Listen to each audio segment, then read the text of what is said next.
¿Qué tal, amigos? Gracias. Nuevamente seguimos a través de las frecuencias de ABC Radio, la 760 de AM de Organización Editorial Mexicana, del Grupo Radio Turquesa, de las frecuencias de La Pantera. Estamos en buena parte de la República Mexicana, también estamos en Centroamérica, el Caribe y parte de los Estados Unidos, además de nuestro hashtag Maestro Jorge Santa Cruz, Voces del Periodista. Eso, amigos queridos, estamos transmitiendo desde el Club de Periodistas de México, platicando con el senador electo Martí Batres Guadarrama. Y bueno, queridos amigos, independientemente de que conocemos, porque parte de lo que nos motivó en el voto o a una mayoría del pueblo de México fue precisamente las propuestas que se ofrecieron. Estamos viendo situaciones muy interesantes porque se está trabajando, estamos viendo desde ahora muchas acciones que pues serían impensables y que se están dando y que las estamos también acompañando la ciudadanía. Hay que dar seguimiento a todo esto. Y bueno, parte importantísima también es, y se ha hablado de esta austeridad republicana, Jorge. Sí, totalmente de acuerdo. Fue el eje o uno de los ejes de campaña del ganador de la elección presidencial, Andrés Manuel López Obrador, virtual presidente electo. Hombre que junto con su gabinete tiene ya el roce internacional. Hoy recibió, por ejemplo, a la canciller de Canadá, Chrystia Freeland. Ha tenido contacto cercano con el presidente de los Estados Unidos, con Donald Trump. Coinciden, por cierto, abro un paréntesis, en que ambos triunfaron sobre el establishment. Y la austeridad y el combate a la corrupción, considero, fueron ideas que influyeron mucho en la votación de más de 30 millones de personas a favor de Andrés Manuel, Martí. Así es. 32, perfecto. Votación histórica. O sea, no sé, en las anteriores elecciones presidenciales no se habían superado los 20 millones de votos. Así de que es una votación altísima en número y en porcentaje, y también una gran participación ciudadana.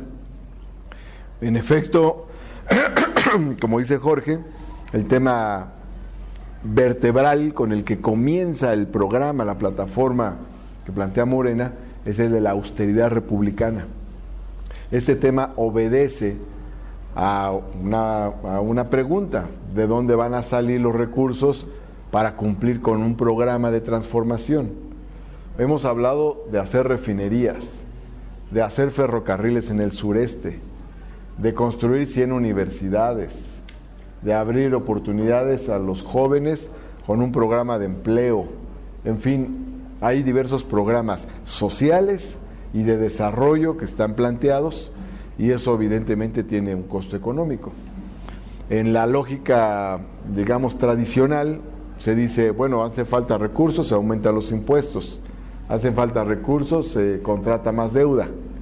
Pero en nuestro caso lo que estamos buscando es que el financiamiento de los proyectos sea fundamentalmente sobre la base del ahorro interno de recursos que ya tenemos pero que se utilizan mal, cortando la corrupción y cortando los privilegios. No es lo mismo, digamos, hay privilegios que se considera que son legales, pero aparte de esos privilegios, entre comillas legales, hay mucho saqueo, mucha corrupción. ¿Cuál es la idea? Cortar ambos fenómenos y ahorrar recursos. El programa de austeridad republicana es austeridad arriba, para que pueda haber recursos hacia abajo. Tenemos una gran cantidad de despilfarros y privilegios. Ustedes conocen algunos. Es muy conocido, por ejemplo, que hay sueldos muy altos en la cúspide del Poder Judicial, sueldos superiores a $500,000 que hay sueldos muy altos en los órganos autónomos, como el INE, como el INAI y otros más. Son ingresos de 100,000, 200,000, 300,000 pesos al mes. Es conocido también que diputados y senadores tienen un ingreso de por sí alto, pero además por debajo del agua se los duplican, triplican o cuadruplican a través de recursos que no tienen ninguna clase de comprobación. Es conocido también que el gobierno gastó 100 mil millones de pesos en comprar helicópteros y aeronaves durante este sexenio. El más conocido es el avión presidencial, pero no es el único. Es conocido también que existen muchos privilegios para los altos funcionarios, como seguros de retiro, seguros de vida, seguros de gastos médicos privados, todo con cargo al erario. Entonces, hay mucha tela de dónde cortar. Ahora ya ocurrió la elección el 1 de julio, ya hay una gran exigencia ciudadana y todavía en la Cámara de Diputados se despidieron los diputados con $1 millón de bono de marcha. Es decir, todo esto no puede ser. El cargo de diputado, más que un cargo, es un encargo, y la gente lo que dice es, esta es tu tarea que tienes que cumplir, y así lo asumimos nosotros. En el Senado de la República yo he propuesto un plan de austeridad. El presupuesto del Senado son 4.900 millones de pesos.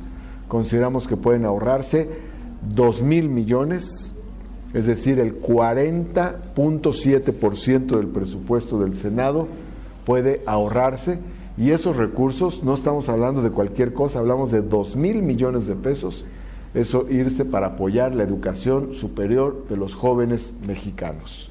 Eso es lo que estamos planteando en este caso.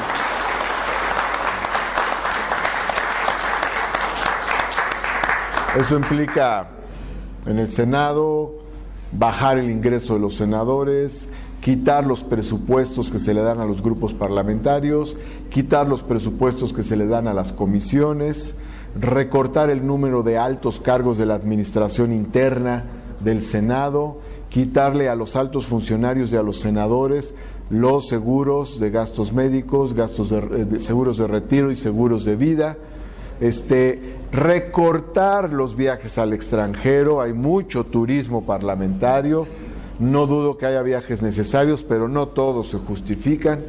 No comprar vehículos para los senadores con recursos públicos, que cada senador se compre el suyo. Es decir, ahí podemos recortar mucho, eso es lo que estamos planteando. Todos esos recortes, si en una Cámara podemos ahorrar unos 2.000 millones, en la Cámara de Diputados se pueden ahorrar más de 3.000 millones, en la Asamblea Legislativa se pueden ahorrar más de 1.000 millones, y todavía hay 31 congresos locales más, hay 32 tribunales de justicia en los estados, hay un poder judicial de la Federación, hay una administración pública federal, ya se anunció el programa para eso, pero hay 32 gobiernos de los estados.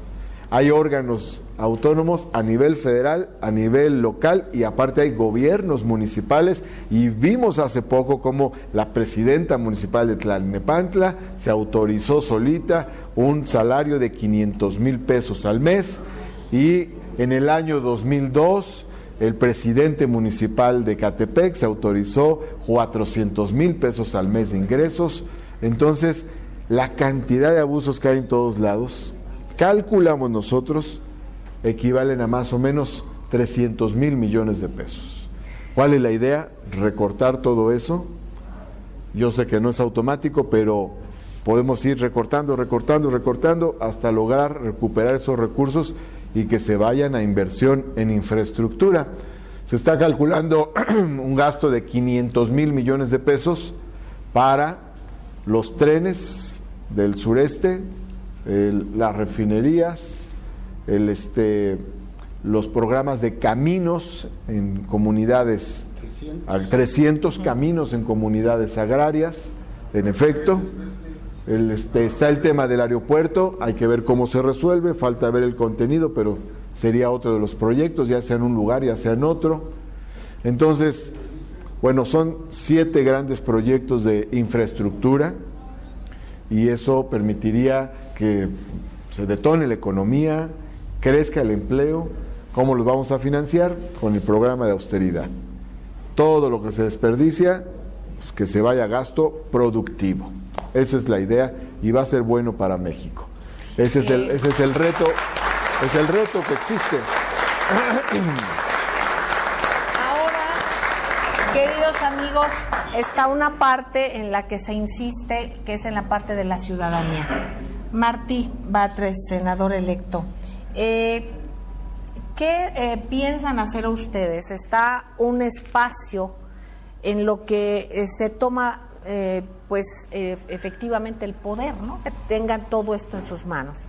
Y se está haciendo un desgaste mediático que, bueno, sabemos que se revierte, que cada que se trata de hacer una campaña sucia, por alguna razón y por la lógica del pueblo y porque ya tiene la lectura del pueblo de qué es lo que se está haciendo, se revierte.